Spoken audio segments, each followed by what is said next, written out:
Good morning mga kauban. Yan, good morning na kasi it's 2:30 AM na, no? Uh, Medyo nagutom ako kasi since 8 PM puro food vlog yung pinapanood ko hanggang sa umabot pa ako kay Richard Gomez na luto siya ng lobster na ang ginawa niya is sandwich lang doon sa lobster pero more on maraming butter, no? Kaso nagutom ako. Ngayon lang. Si Ninong Ray, ito, pinapanood ko hanggang ngayon. So, nag-order ako. So, dahil gutom ako, dahil sa kanila, nag-order ako ng beef pares with tendon, with soup, and fried rice, no? Sa The Original Pares, yung paborito namin. Yung paborito naming kainan, na? So, siyempre, titikman na natin. Well, natikman na natin to pero the best ang The Original Pares. Yun, no? Look. Ako lapit to, baka tumulo.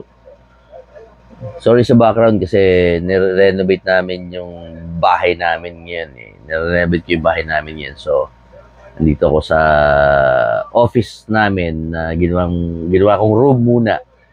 Temporarily. Ayan o. Baka tumulo.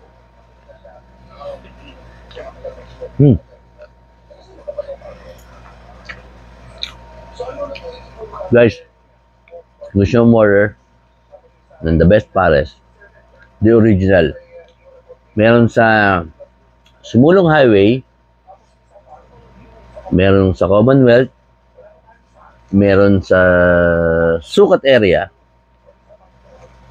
at saka, ano pa yung isang branch na? Well, hindi ko na matandaan. Pero, try nyo mga kauban. The Original Pares. So, yun lang. Short video lang ako kasi since 8 PM, nanonood ako ng puro food vlog. So, hanggang ngayon, ayan. Si Ninong Ray, pinapanood ko pa rin hanggang ngayon. Nagutom lang ako.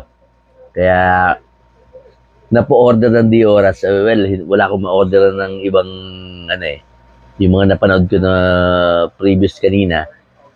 Wala akong ma-order ng mga pinifeature na food. So, isipin lang, The Original Pares. The best of the best. The Original Pares. Alright? Nakakain muna ako. Pero wait lang. Ito, tendon.